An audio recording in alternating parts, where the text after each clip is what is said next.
Dans ce collège marseillais, on lève la main, on pose des questions et on y répond. On essaie d'instaurer la discipline et le respect. En fait, vous avez planté l'ordi. Qu'est-ce que vous avez fait? Bon, je prime tout en fait. Nous sommes dans l'un des quartiers les plus défavorisés de Marseille. La plupart des élèves sont boursiers. Ce collège fait partie du nouveau réseau d'éducation ultra prioritaire et bénéficie de ce fait de certains aménagements. Regarde, on va faire ça. On va faire ça. En fait, c'est essentiel, c'est qu'on est un petit peu moins nombreux par classe. Voilà. Dans un collège lambda, on peut être jusqu'à 27, 28, 29, 30. Là, ils sont limités normalement 24 élèves par classe. Donc déjà, c'est un moyen qui est plus confortable. Et là, en plus, on a mis en place des groupes de besoins. Donc, c'est-à-dire qu'ils sont par des groupes de compétences plutôt même. Ils sont par compétences. Avec 2 classes, on fait 3 groupes de compétences.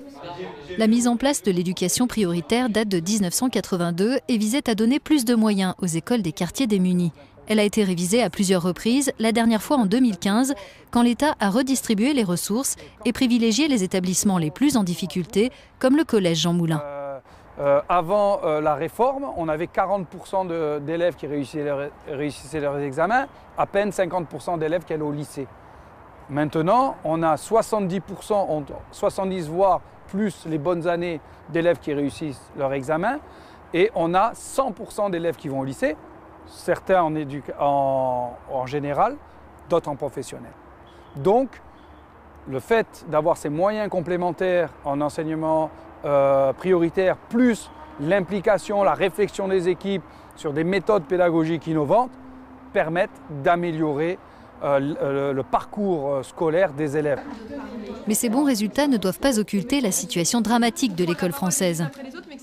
Elle est devenue depuis quelques années la plus inégalitaire des pays développés et en septembre dernier, le CNESCO, le Conseil national d'évaluation du système scolaire, a conclu, après 2 années d'études, que depuis 30 ans, les politiques éducatives n'ont fait qu'aggraver les inégalités. L'échec de l'éducation prioritaire est pointé du doigt. Elle qui concerne aujourd'hui 1 millier de collèges, 8000 écoles et 1 élève sur 5 en France. Suite à la publication de ce rapport accablant, les académies de Lyon et de Créteil ont rejeté nos demandes de tournage.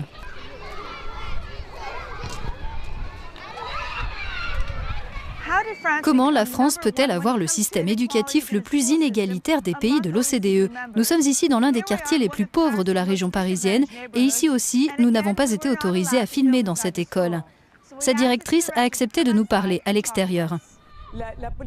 Dans l'école de Véronique Decker, à Bobigny, tous les élèves appartiennent à des familles issues de l'immigration et en difficulté sociale. Bien que son établissement soit classé éducation prioritaire, elle dit que peu de moyens supplémentaires lui ont été affectés. Le mauvais classement de la France ne la surprend pas. Il n'y a pas d'égalité entre l'école publique et l'école privée. L'école privée est favorisée par le fait de pouvoir percevoir des fonds des parents, choisir les élèves, alors que nous ne pouvons pas percevoir de fonds des parents, et c'est heureux, et nous ne pouvons pas choisir nos élèves, et c'est heureux aussi. Mais du coup, il n'y a pas d'égalité entre le privé et le public. Il n'y a pas d'égalité non plus entre les différentes écoles publiques, puisque l'État français accepte qu'il y ait sur son territoire des quartiers de relégation, dans lesquels, du coup, l'école du quartier se retrouve à être une école ghettoisée. Parfois, les conditions d'enseignement sont aberrantes, y compris dans les établissements en réseau d'éducation prioritaire.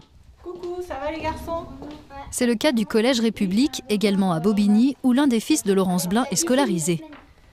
Enseignants et parents assurent qu'au cours des dernières années, malgré la récente réforme et l'arrivée de 50 nouveaux élèves, aucun moyen supplémentaire n'a été attribué.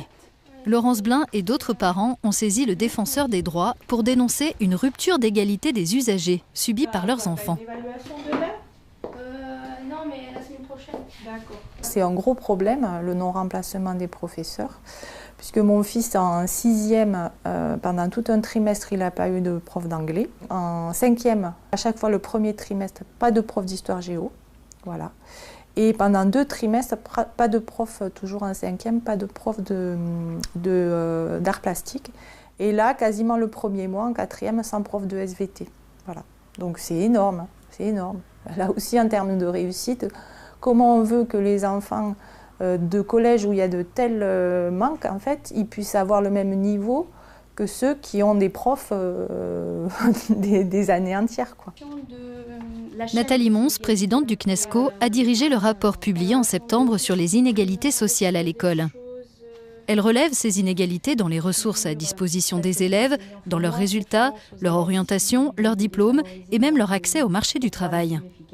En France, nous menons depuis une trentaine d'années des politiques scolaires qui sont très similaires et qui ne montrent pas des effets significatifs dans la lutte contre les inégalités sociales à l'école. Par exemple, depuis le début des années 80, nous menons une politique d'éducation prioritaire dont aucune recherche n'a pu montrer des effets positifs. Il est évidemment très important de donner davantage de ressources pédagogiques aux établissements qui accueillent les publics les plus en difficulté. C'est nécessaire, mais lorsqu'on a regardé quelles étaient ces ressources, on s'est rendu compte qu'il s'agissait finalement de moyens supplémentaires qui sont très peu en lien avec les apprentissages. À Marseille, c'est la remise des brevets pour les élèves qui l'ont obtenu en juin dernier. Un diplôme en grande partie symbolique qui fait malgré tout la fierté de ces jeunes et de leurs familles.